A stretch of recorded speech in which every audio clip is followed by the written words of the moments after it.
Hi. Hello, everybody. Hello. Hi, everybody. Okay. As per usual, I'm not sure on the technology. Those of you who don't know, I now do these lives on two things at once, both Facebook, which for me is up, and YouTube, which for me is down. And it means that I can't test anything ahead of time, so I'm never sure what's actually going on. Um, but hello to YouTube, hello to Facebook, hello to anybody who might be watching. I would very much appreciate it if you would put a comment in, say hi, tell me where you're tuning in from if you're there, just because I don't know if anybody's there. It does look like people are on YouTube. Hello to the YouTube. How exciting. Yay.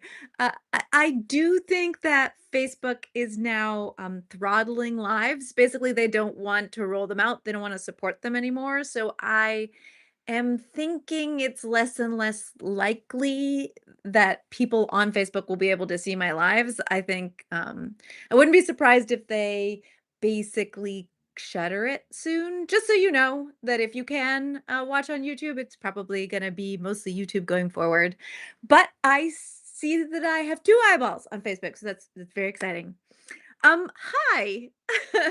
It's been a doozy of a morning already. I had a memorial service this morning, and no, I'm not gonna go dark or anything like that. But yeah, that's where I was this morning. I have to all praise the eye makeup. It's the same eye makeup I've been wearing all day and lippy. So hooray for modern technology with Colorstay makeup because no running at all, despite tears.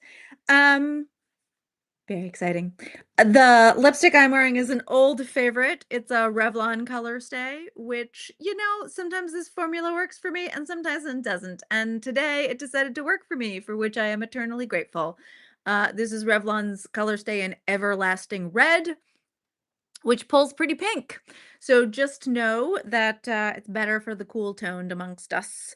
Yeah.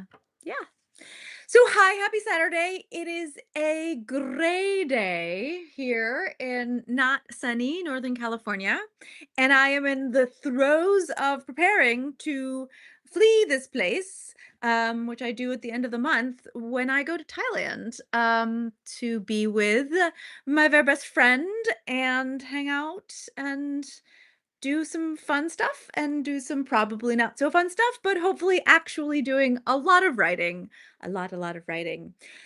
Before I forget, Dick, who is one of the Facebook group moderators, among other things, has pretty consistently asked me about the painting that is above me. So hold on, let me show Facebook what the painting looks like. There it is. That is the painting. And yes, over in the corner, you on Facebook can see a hot air balloon lampshade, which is exactly what it is. So for those of you on YouTube, that is the painting, and over there is the hot air balloon lampshade. Anyway, this painting, I keep getting asked about now that I do my lives here, and I have to do my lives here because it's the only way I can do two devices at once. I can't be at my desk like I used to be. I'm sitting on the couch in my living room now. This painting was done by an artist named Tom Field in the early 1980s, shortly before he passed away from AIDS. He was a very dear friend of my father's, who was part of the Beat movement. He's a beat artist. I know a lot of people know about the poetry and some of the prose of the beat movement, but a lot of people don't realize there was quite an artistic movement associated with it as well. And Tom Field was one of the painters. So I grew up with this painting, and it has always been something very near and dear to my heart. It's a beach near the house where I grew up. And yeah, and it just reminds me of my hometown and the Northern California coastline and stuff, and of sort of childhood memories. So that's why that you see this painting always in the background. My house, which at some point I'll give you a at least a mini tour of parts of my home, has a sort of like light beachy feel mixed with a little bit of Victorian ness. I like to say that my aesthetic is whimsical spa. Um, But yeah, so the painting goes really, really well in the way I like to live and decorate, which is kind of light and breezy. I always like when you go to like a fancy spa or a high-end spa, how kind of restful it feels, and I want my house to be that kind of restful, so I sort of decorate that way. Anyway, hi everybody. Oh hooray. I see Katerina on Facebook and some eyeballs there, and so um yes, there's Kevin. Hi, Kevin, darling. Oh, this is lovely. So things are working. I'm seeing comments in both places. So as per usual, if you have a question that you want to bring to my attention, then please put a question mark at the beginning. That way, as I see all of the comments go through in both venues, then I can, or what do we call them? Social media platforms, both platforms. I can know that it's a question for me, and otherwise, please feel free to chatter with each other and talk amongst yourselves. So yes, so this is just like a super informal chat. I don't really have any intentions or guidelines or anything. It's been a pretty whirlwind November for me. I had two back-to-back events. I was in Denver and then I was in Tucson, and a few of you I saw in both places, which was very charming and delightful, familiar faces. And then I have one more event locally down in Silicon Valley called Love and Tech next weekend. And then for those of us in the US, it is a holiday weekend because it is Thanksgiving. And then I fly away immediately after. So it's crazy. I'm definitely not showing you my apartment right now because there's literally laundry hanging everywhere. Like every available hook has laundry hanging on it. Because I am doing all of my laundry this weekend and then all of my sheets and stuff next weekend because I have house sitters coming in, and then I have a couple of guests for the holiday weekend, so it's just crazy. And then of course, because I have a house sitter coming, I want to clean the place and make sure everything's really nice and spotless. And because I'm gone for so long, I clean up my pantry and I'm throwing away out, everything that's going to expire while I'm gone, and that kind of thing. So it's just been lots of travel. I was home for 2 days between those 2 events, between Denver and Tucson. I'm now home for a bit longer, but it's pretty whirlwindy. And yeah, so yes, the Thailand trip is mostly for work. I'm going to be writing the whole time I'm there. I'm going to be doing a little bit of research.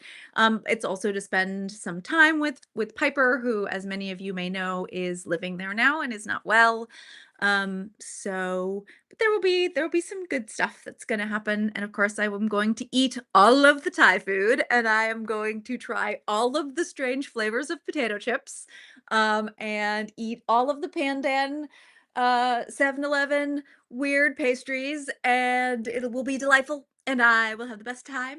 And I have a bunch of stuff I'm taking over to Piper and her family, and then I will fill those suitcases with all of the ramens and chips and things that my little heart will desire, and I will bring them all back at the end of February because I will not be back here in the United States until March of next year. So, an interesting start to the year for me.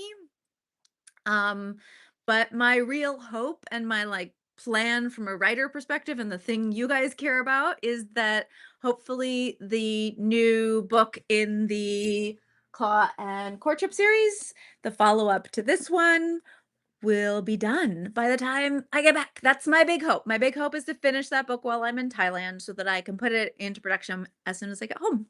It's not like a continuation of this story. This one completely stands alone, and the next one also completely stands alone, but it's technically in this kind of like line of books. And like this one, it's full length. In fact, it's currently running pretty long for me. And unlike this one, it is romantic, but it is not a strict romance. It's more like the Parasol Protectorate or the Custard Protocol. It's a little bit more of like an adventure, but like Ambush or Adore, it covers a long period of time. So we're going from the Napoleonic Wars all the way up to Biffy and Lyle in the 1890s and the existing pack, the London pack as you know it, Lord Falmouth's pack. So I hope you guys are excited to read that one when it happens. I'm enjoying writing it. It's going slowly, but that's because it's been as many of you know, especially those of you who read the Chirrup regularly, it's been kind of a hell year for me and for a lot of the world. um, so I haven't been able to write as much as I perhaps should or can, but yeah, there's been a lot of death and grief and illness. So not for me, but for people around me. I'm beginning to wonder if I am cursed. But one of the decisions I made with my father was that I should take the time to be with the people I love the most before I don't get to be with them at all anymore. And so, if I can, that's what I'm doing now at this point in my life, because I am one of those who does not have a partner or children. So, nothing that sort of keeps me solidly in one place. So, I'm kind of the one amongst my group of friends, amongst my writer friends, who's really mobile and can go and be with somebody that they love. So, that is what I'm trying to do, and that's kind of what I'm prioritizing right now, although, of course, I'm still trying to write as much as possible. But yeah, I mean, if my books have a tenant, it's that. It's this sort of found family idea. It's this idea that, you take care of and you do for your chosen ones. And so that's basically what I'm doing going forward. So it's a strange, amorphous plan, but that's currently where I am. So yeah, usually I have all of these like business goals and ideas, and I'm like getting ready for the new year. I'm a planner. I like outlines. I like organizing. I like spreadsheets. But this year's is not going to be like that. So all right, what I'm going to do is take a look through some of the comments and see if anybody's asked a question. Um, all right. So the thing about YouTube is everybody's got strange handles. So I'm gonna just take an educated guess at names, and I apologize if I don't get it right. Kim, I believe, asks, I was reading Solus the other day. Is Biffrey a Cambridge man? Lol. Very likely. Um, Actually, I was thinking about this recently as I've been kind of unpacking my feelings of about illness and loss and end of life and mortality.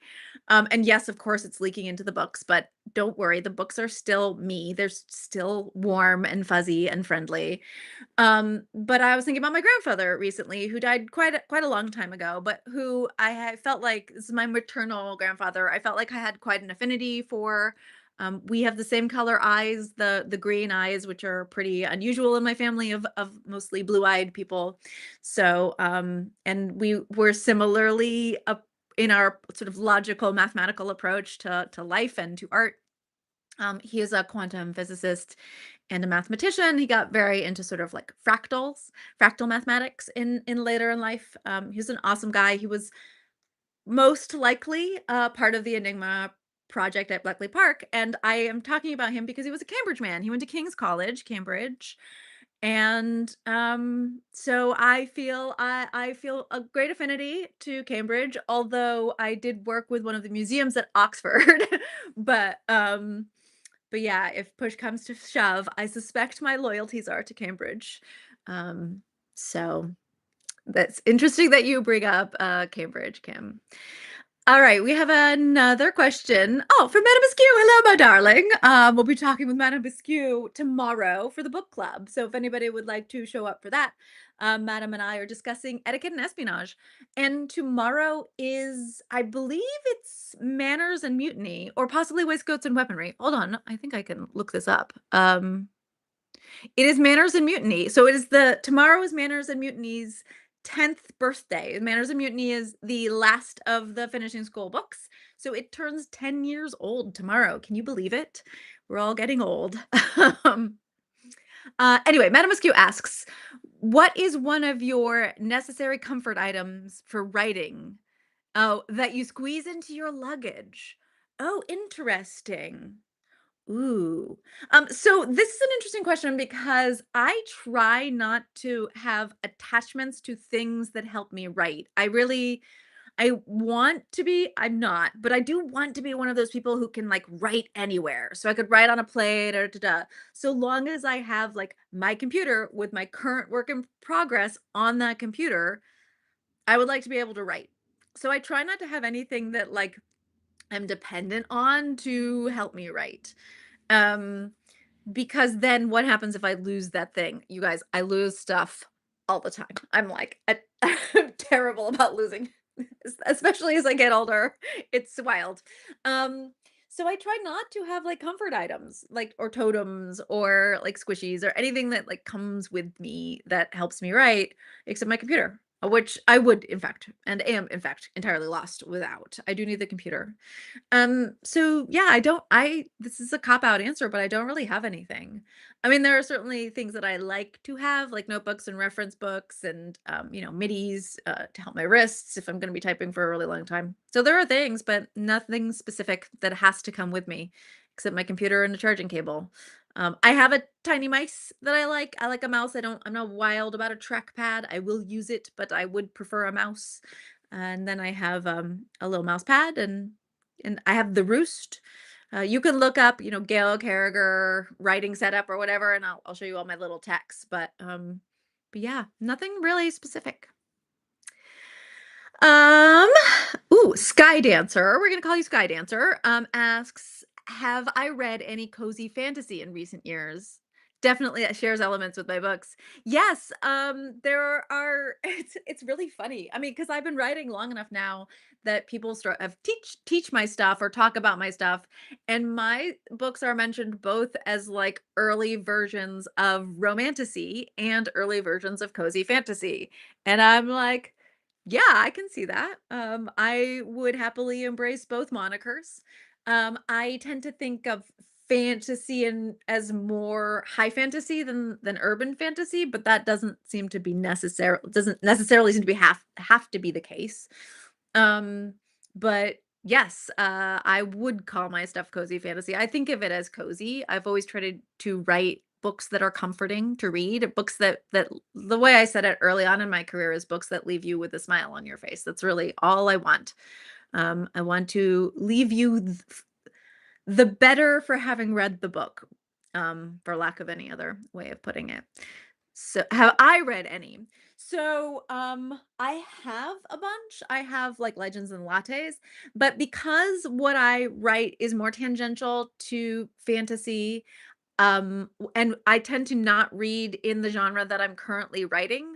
What I'm currently reading tends to be more cozy sci-fi. So when I'm writing like fantasy or steampunk or what have you, and I will usually be reading science fiction and vice versa. So since I've been working on this Parasol verse book for a while now, I've mostly been reading science fiction. So I did read like Becky Chambers' cozy sci-fi, which is what I would call her series. And sort of that's similar stuff to that. So that's more what I've been reading recently.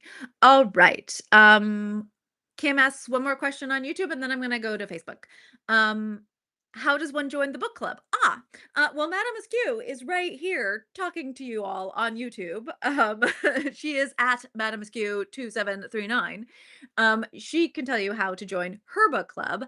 I also have a book club, which is not really mine. It's more run by the Discord for me. I'm not really involved in it. I've tried to do a book club like 2 or 3 times now, and it's never worked out. But the Discord seems to be going fine.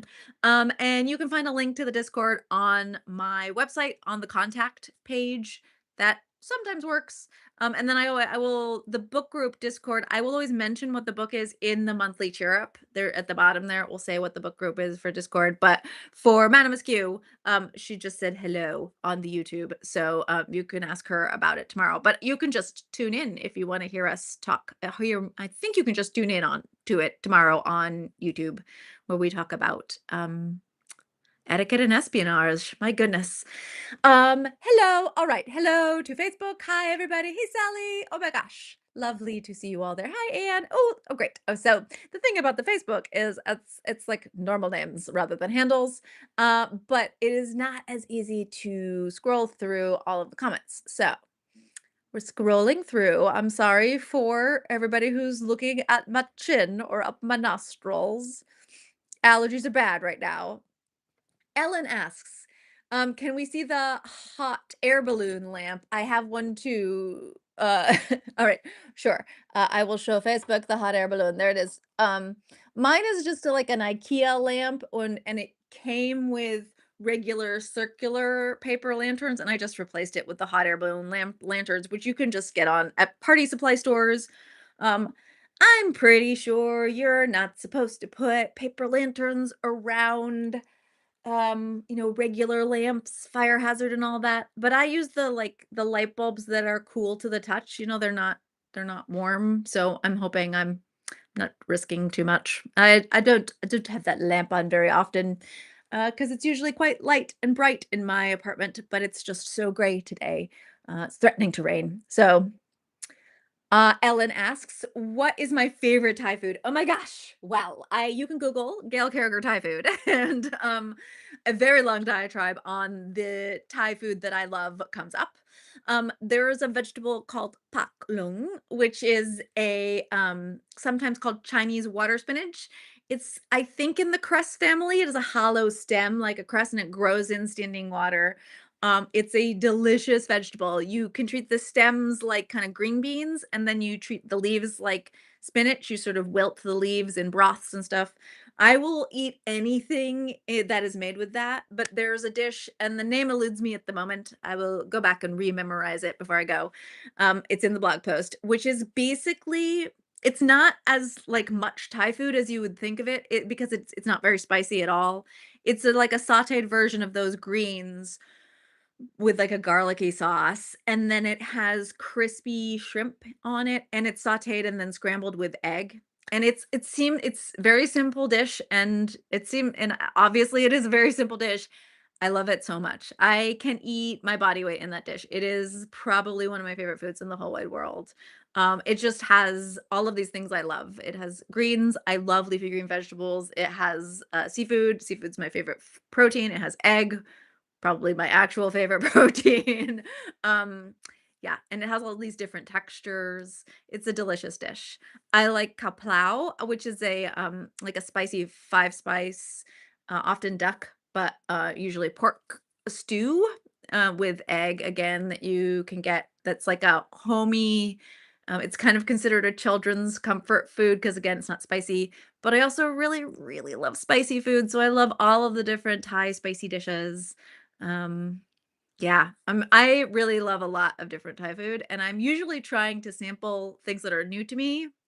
And the amazing thing about Bangkok is, it has a huge Chinatown, and so there's a Chinese Thai fusion situation that's going on in Bangkok as well. So you get to try dishes that like I had a fish maw soup stew, which is very common in various Chinese cuisines of different regions, but there's a Thai version of that stew, which I had last time I was there during Golden Week, which was amazing.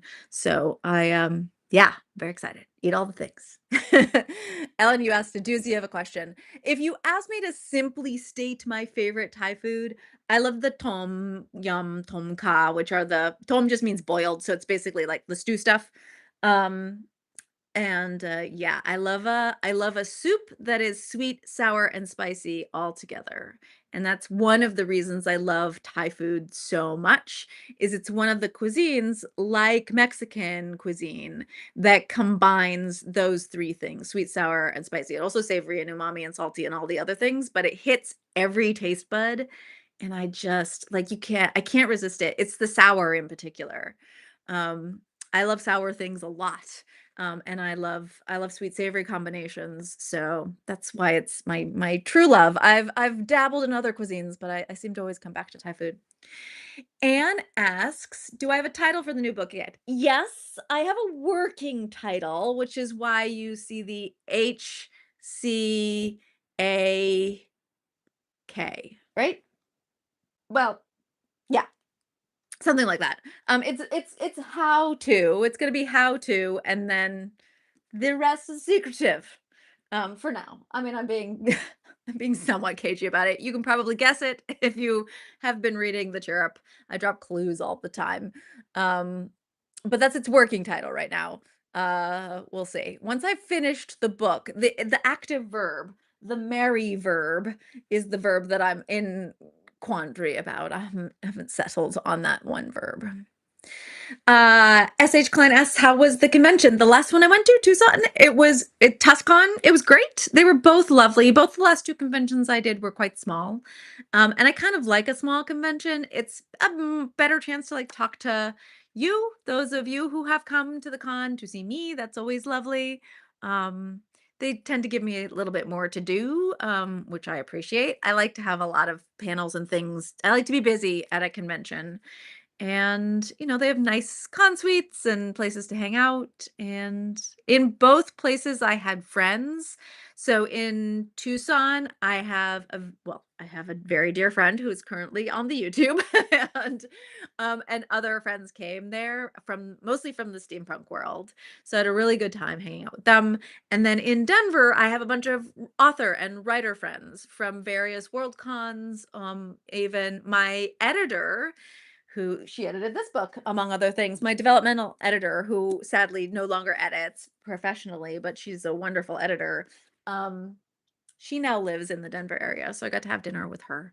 So it's really nice to both have a small con. Small cons are easier on us introverts because they're less overwhelming in terms of numbers, and also have a con in an area of the world where I can see friends. So it was really, both of them were really nice. Good ending cons to the year. Charity. Hello, darling. Charity asks, have you had a burned cinnamon yet this week? For those of you who don't know, I'm probably one of my very favorite panels at TusCon was the burnt cinnamon roll panel, which was about character archetypes and tropes, basically, one of which is the burnt cinnamon roll. And we came up with a new character archetype, or we pretended to, the mochi character archetype, who is soft and squishy on the outside, but has an interesting, chewy, savory middle bit. So the burnt cinnamon roll, incidentally, is a cinnamon roll type character, sweet, soft, ooey gooey, darling, but who is sort of bitter and hard shelled against the world. And so, often that kind of character story arc. Fex is a very good example of Fex from the Divinity series, is a very good example of a burnt cinnamon roll, where he the world has made him crusty and hard, but he's actually a sweet softy on the inside. So we had a really good time talking about that particular character archetype. It was a blast. I have had a mochi this morning, though. We went to a very nice cafe right before this memorial service that I went to, and they had one of my favorite. There's a company here in the Bay Area that does mochi donuts and mochi muffins. The mochi muffins, in my humble opinion, are superior to the mochi donuts. And I had one of their traditional sesame mochi muffins, and it was lovely. Yes. Yes, Sally, I was sad to miss you too. I'm like, one of my people in Denver is now not in Denver anymore, and I don't know what to do. Although I know, of course, you weren't actually in Denver, but hopefully I will be in the vicinity of your hometown, Sally, and everybody else. But in pursuant to the topic of this particular live, that will not be for a while, because what's happening is I come back from Thailand at the beginning of March. So I don't know. The first things first, I don't know if I will be able to do these lives from Thailand. And if I do, they will not be at 3 o'clock, because this is the middle of the night over there.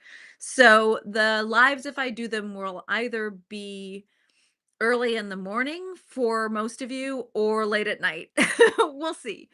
But it's kind of, I don't know what the time difference is, but it's a very big time difference, and it's going to be complicated to try to do a live from there. But I may give it a shot. But if I can't figure it out, it won't happen. So just so you know, then I'm back here in the States for 2 months.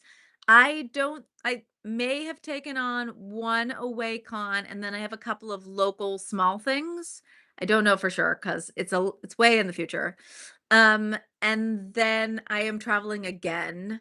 So after that, I will be going. My mother, the British mother, my mama, has requested that I take her back to the UK, which basically is code for daughter darling organize everything for me, which is fine. I is what I do. I do it well. Because it is her 80th birthday next year, and that's what she really wanted to do was to go visit home again. So we're going to go to all the old haunts where I went to school and where she grew up, and then where her parents retired, and some of her favorite places, mostly in the South. So that is in the works. Yes, I may try to put a Gale event together. We'll see. I don't really have an English publisher anymore, so it's a little bit harder to organize events in the UK if you don't have a publisher backing you. So I haven't had a publisher since Imprudence when we mutually dropped each other. So we'll see. And so, but that's a little, I mean, it's planned and I'm proceeding like it's going to happen, but my stepfather's also not very well, so, things may change. But all of which is to say, I won't have many events or anything for you in particular probably until the middle of next year, just for travel and family reasons. So, yeah, just letting you know. Sorry, but it is the way things go sometimes. All right. Um, yes, it'll be a lovely vacation with mom. It's going to be a long vacation with mom. I love my mother, but I like to say I love my mother for about 7 days. And this is going to be a longer trip than 7 days, so we'll see how it goes. But I will do my best. Hi, Ma, if you happen to have figured out how to watch, I love you very much. um, I don't think she's on though. Right. Uh, oh, Katie, maybe Katie, asks, "What is my favorite depiction of the heroine's journey in media?" I believe in media you mean like not in the written word, like in movies or whatever. I will say, if you look up again, I'm just telling you to go Google blog posts, but it has more detail than I can convey. But I did a blog post on some of my favorite K dramas, and one of the dramas that I mentioned there is a drama called W. That's it, a very difficult to Google title, but it is a K-drama called W, and it is fantastic. It is one of my favorite examples of the heroine's journey. Just period. Like it's so good. Essentially, it's isekai, but it's like a reverse isekai. So a fantasy character, a comic strip hero is kind of sucked into reality. Um, and also there's it's more complicated than that. But essentially, this character becomes sentient and he is a hero on a hero's journey. So he's destined for like pathos and destruction and violence. And he becomes sentient, aware that he's a fictional character, and then tries to change his destiny to that of a heroine's journey. But his original manuscript, the manhwa that he's from, keeps trying to suck him back to being on a hero's journey. So it's like the character versus the narrative. It's mind-boggling. It's so good, and the narrative is a hero's journey, and the character wants to be a heroine, and they're just, like, battling each other. Ah, such a good show. Cannot praise it highly enough. So that's one of my favorites. If you I believe it's on, like, Viki or something. If you have a hard time getting a hold of it, another one I really love is the Netflix, Uncanny Counter, which again is another K-drama, and oh my god, it's so good. That one's like YA to new adult age, so it's a bit violent, but you might be able to watch it with your kids depending on your kids and their maturity levels. But essentially, it's like a disenfranchised high school boy who develops superpowers and is adopted by a group of demon hunters who hide their operations in a ramen stand, like a ramen restaurant, and of course, like everything. And this is a character that occasionally you think, oh no, is he gonna be a hero? Because he'll like go off on his own. But this is another one that's like classic heroine's journey. They never let that happen right up until the end. Even at the very end, you think it's going to be a mano hero's journey situation, but no, it turns out everybody rides to the rescue and it's a big group and it's like found family. It's a charming show. I love it very much. So uncanny counter, as in counting things. One of the premises of the universe is the more deaths a demon has managed to murder people, the higher their count, the harder they are to kill. So being able to know how many times a demon has killed, you'll know exactly. So the hunters of demons are called counters because they can, yeah.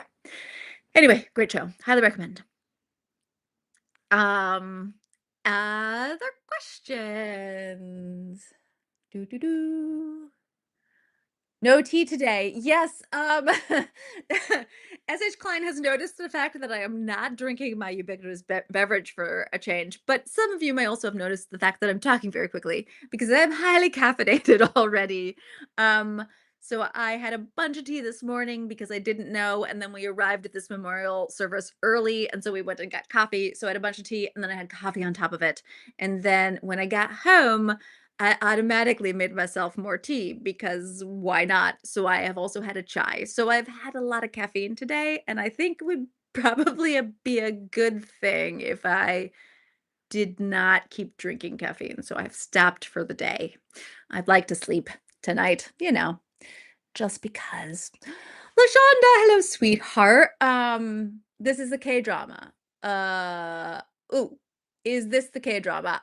Darling, I'm not gonna click on that link, because I don't know what it will do to my phone, but someone tell LaShonda if she has or they, excuse me, I didn't mean to misgender, has the right, link. It is I assume it will have a Wikia article about it. Yes, W. It's a very famous, yeah, W TV series.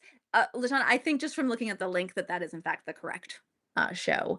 It has a very famous actor and actor in the leading role whose name I should know, and of course don't. I never know anybody's name. I'm terrible. But yeah, it's a great show. Sally asks if I will take tea to Thailand or will I work with the local teas? Oh, very good question. Uh, Thailand's tea game is actually very good because they are, tropical environment, but they also have some mountainous areas. They do grow tea there. They grow an oolong, which is a dark roasted oolong. It's called a ruby oolong. It's quite strong. It's not as strong as black, but it's pretty strong. It's actually a delicious tea. I really like their tea, but they also do coffee there. And one of their so I am also a coffee nerd. I know. Don't tell anybody. But their coffee reminds me very much of like other subtropical or tropical coffees, like Costa Rican coffee. So it has a high acid, so it has a real citrusy note to it. Which is actually one of the coffees that and it's a lighter roast, which is my preference. I don't like dark roast. I like a lighter roast citrusy coffee. Um, and it's so good there that you can drink it black. So I'm actually when I'm in Thailand, I'm often an iced Americano girl, which I know, right? Weird, but it's so good and fruity.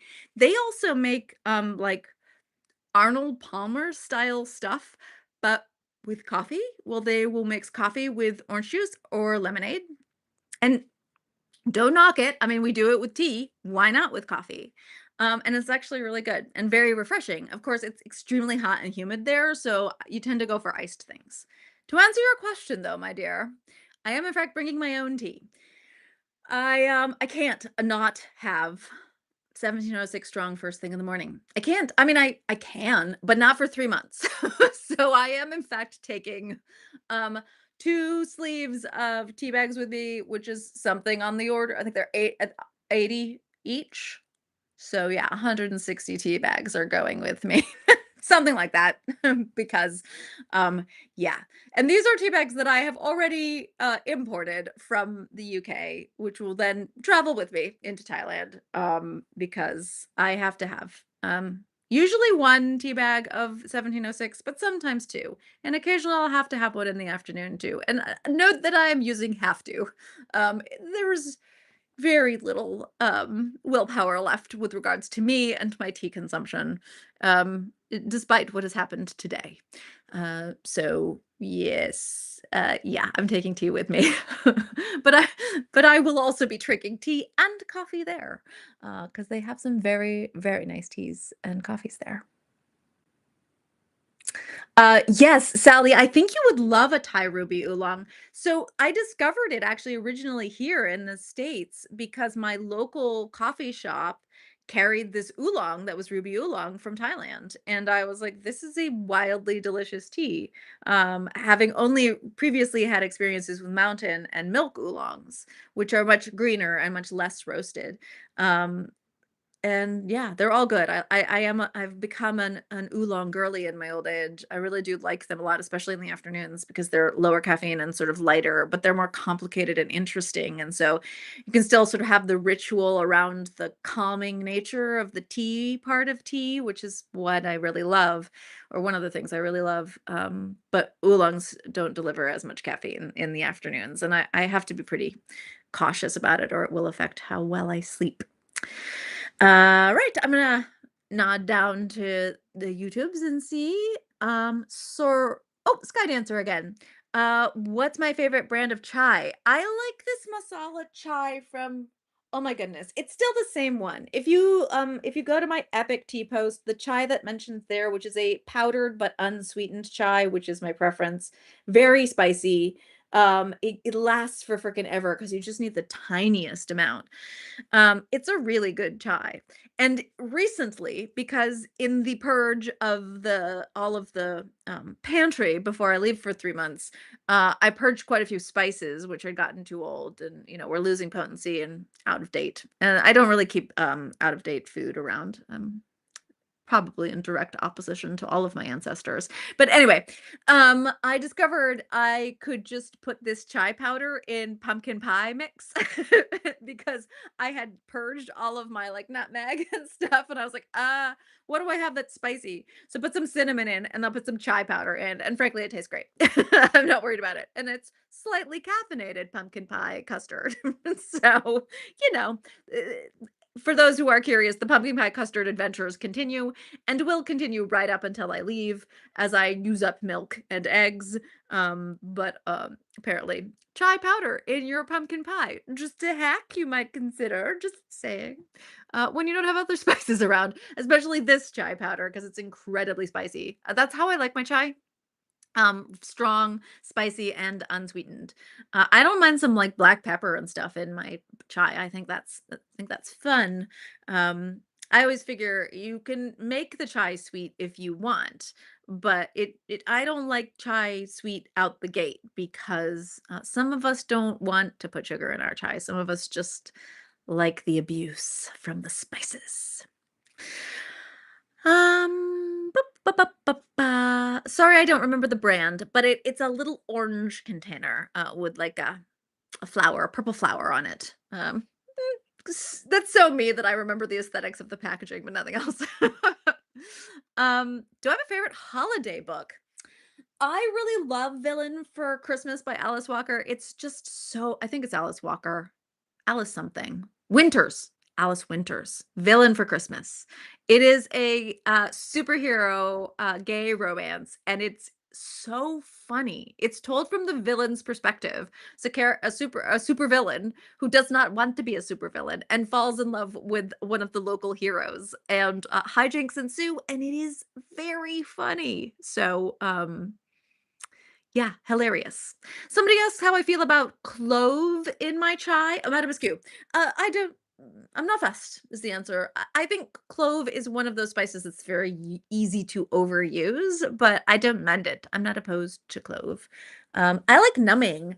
We've had two Szechuan leaning. One's Taiwanese, but it has quite a few Szechuan components to it, and then an actual Szechuan restaurant open up near me, and I'm becoming quite enamored of Szechuan peppercorns, which are different from all the like spicy capsaicin ones in that they tend to make you numb as well as be spicy. And I'm kind of enjoying it, actually.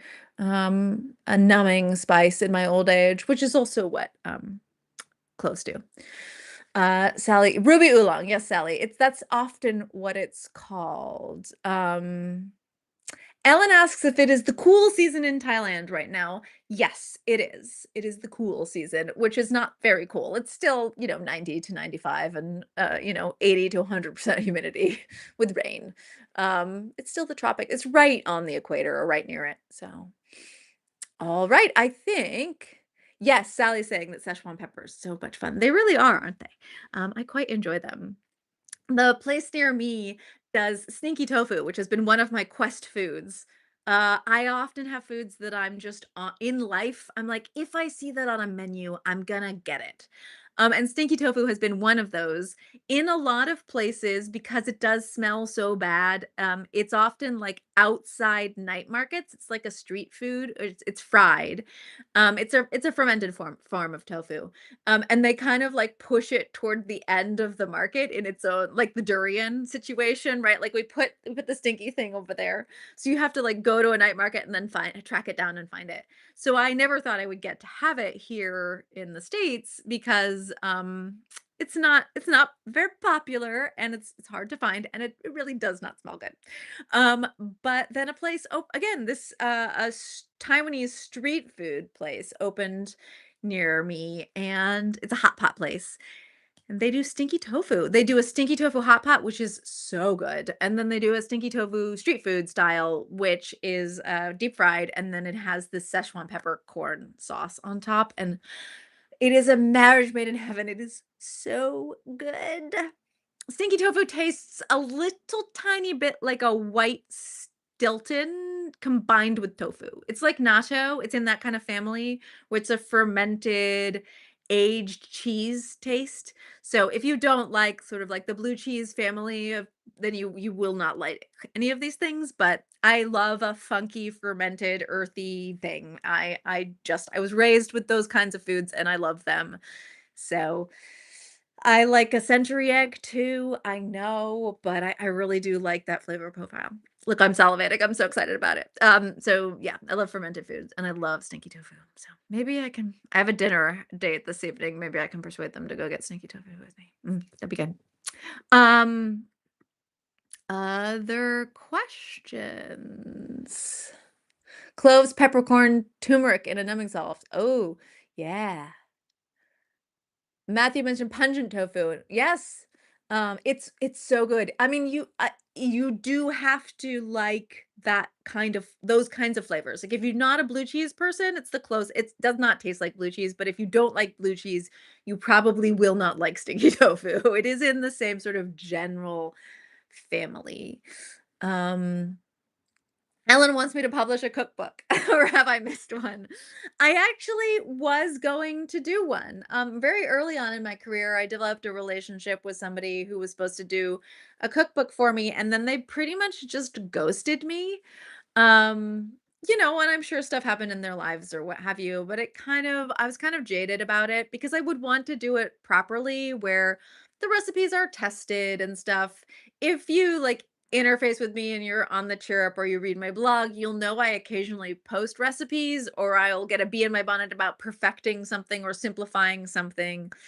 And then I will tell you all what I have decided is the peak version of it for me.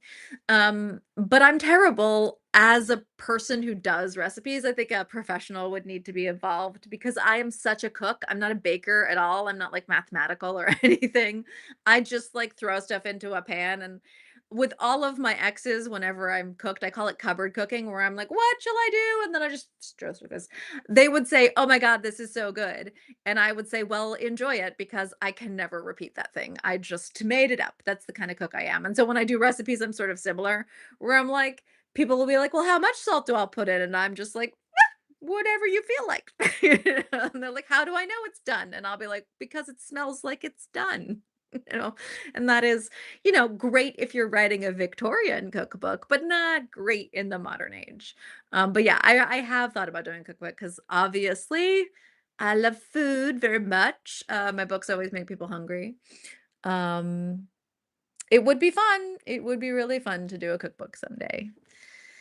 Um, this is interesting. So Madame Askew asked me how I feel about puer because I like eating earthy and fermented, sort of cheesy, moldy, cheesy tastes. And I don't like puer. I understand it, and I understand why someone would like puer. Puer, incidentally, is a fermented tea. So black tea that is then pressed and fermented, aged. And it has a very the way I put it was this way. No offense if you love a puer. It tastes like, you know those bog people they dig up in, like, Scotland and the North?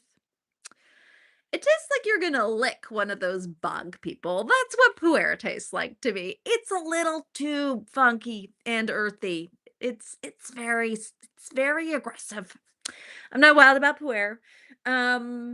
Yeah, I'm not wild about the super smokies either. I don't like Lapsang Sushan or Russian Caravan teas either. They're too smoky for me. I also don't like smoky whiskeys. They taste like you're looking out the inside of a fireplace. It's one of those things where I'm like, it's like smoke in barbecue sauces or what have you. A little or rose water, a little, very little goes a very long way. Like just be judicious with those kinds of things. That's all I'm saying. And for me, lapsang is too smoky and puer is too funky. It's too boggy, peaty. It's very peaty. So I'm not like entirely against it in a blend, but like the Grand Arbiter's Existential Despair was a puer-based tea that I really enjoyed because it had been modified and blended with a lot of other things. It is now no longer, it doesn't exist anymore, but it was a really interesting version of a puer because the puer, which is already quite a complex tea, had been mixed with so much other stuff that it sort of mitigated the puerness of it a little bit, which seems to me kind of an insult. I mean, if you're gonna drink puer, you should, like, lean into it, and you should not be liking a puer that has all of this other stuff going on. But what can I say? Sometimes, I can't be that honest with my tea drinking. Sometimes I need a tea that has some extra things going on to distract from the original leaf. Um there it is. So which is a long way of me saying there are puers that I have enjoyed, but they seem to be few and far between, rather like whiskeys. Licking the bog bodies, there it is. I know, it's the kind of analogy only an archaeologist could come up with. What does this lapsang sushi taste like? Well, you know those Viking longhouses where they just let the smoke go through? It tastes like eating the thatch in one of those Viking longhouses. Yeah, that uh, so very archaeological in my descriptions. Yes, Madame Askew says that the puer I was talking about, the Grand Arbiter's Existential Despair tasted like port, and it was meant to, I think. It had some boozy notes to it, and it had quite a bit of fruity notes to it, and yeah, it was a puer. It still had that little bit of funky from the puer, but it did tasted almost like port, without the syrupiness. Some port wines can get way too syrupy for me. Well, this has been an exciting chat with Gail about food, which is my favorite topic. So, who are we to expect? Incidentally, we hope some crazy chip reports from Thailand. So, if you follow me on Facebook or the social medias, I'll post about chips. I tend to post a bag of chips, and I'll just be like wildly insulting about those chips if they don't meet my very high standards of weird chip flavors.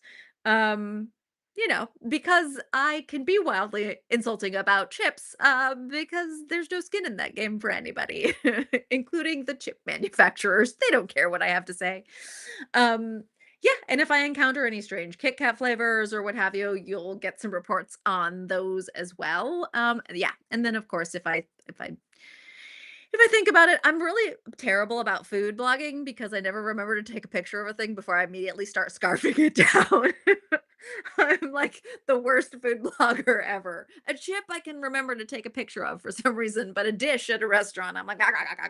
Oh yeah, I should have made a photographed that when it was pretty, and now it is but a carcass. Um, but and so, yes, you will not get radio silence from me from the next 3 months. I should be around, the Chirrup will still go out, the newsletter, and you'll get reports from overseas from me, and yeah, and then you'll get me wandering around Bangkok and, and some stuff from there as well. So don't worry, I won't go radio silent, I promise. Um, yes, I think that's it. Oh. SH Klein asks if I'll be going some places in Thailand or new. I don't know. Most of my reason to be in Thailand is to be with Piper, and I don't know how much traveling she's going to be able to do. For those who don't know, Piper and I used to, or sort of did do 20-minute delay. We did a podcast together about traveling since we're both big travelers. Piper is a fellow author, very, very dear friend of mine, Piper J. Drake. And she lives in Thailand now, but she's not been very well. She's not cagey about it. She's quite sick. And so if we can do some traveling together, we will, and if we can't, we won't, and we'll just write together. This is the beauty of being a writer with another writer, is writers can entertain themselves quite happily. We will just sit at computers together and write. And if we can travel, we will do a little bit of traveling, but it kind of is all on how she feels and what she's up for. I may try to do a little bit of traveling on my own. We'll see how it goes. Taiwan has always been on my bucket list. I would really like to get there, and if not this time, maybe in the future. But so I may like jet off. But one of the things I learned this past year is that I don't really enjoy traveling alone. I used to travel alone all of the time in my 20s and early 30s. And I really am fine traveling alone to like conventions and stuff, but that's because you guys are there. Like once I'm there, I know people at the con and I often will have friends in the area. So, but actually like going to a foreign city, especially if I don't speak the language, and just traveling by myself, I just don't particularly enjoy that anymore. So, yeah, that was one of the things I learned this past year. So I don't know if I will do much traveling in and around Thailand. I mean, we have some tentative plans to do some traveling to the north of Thailand where I didn't get to go last time. Um, Part of the current book I'm writing takes place in and around the northwest parts of Thailand that are, closer to Myanmar. But the historic city of Ayutthaya is definitely on my bucket list. So there are certainly places in Thailand that I really want to get to that I would love to see. But it's not my primary reason for going there this trip. My primary reason for going there this trip is to spend as much time with Piper as possible. So that's what I'm doing. And writing, trying to finish this book for you. Um yeah, so anyway, the next time you get a live from me, if I end up managing to figure out the logistics, I will be overseas. And in the meantime, I hope all of you have wonderful, peaceful, warm, cozy, loving holiday seasons and winter seasons or summer seasons if you're down under. And um, enjoy yourselves as much as possible. Be kind to all the people you love, and yeah, eat something tasty for me and read something delightful that makes you happy. And I will see you next live, whenever that will be. Bye. Bye, everyone.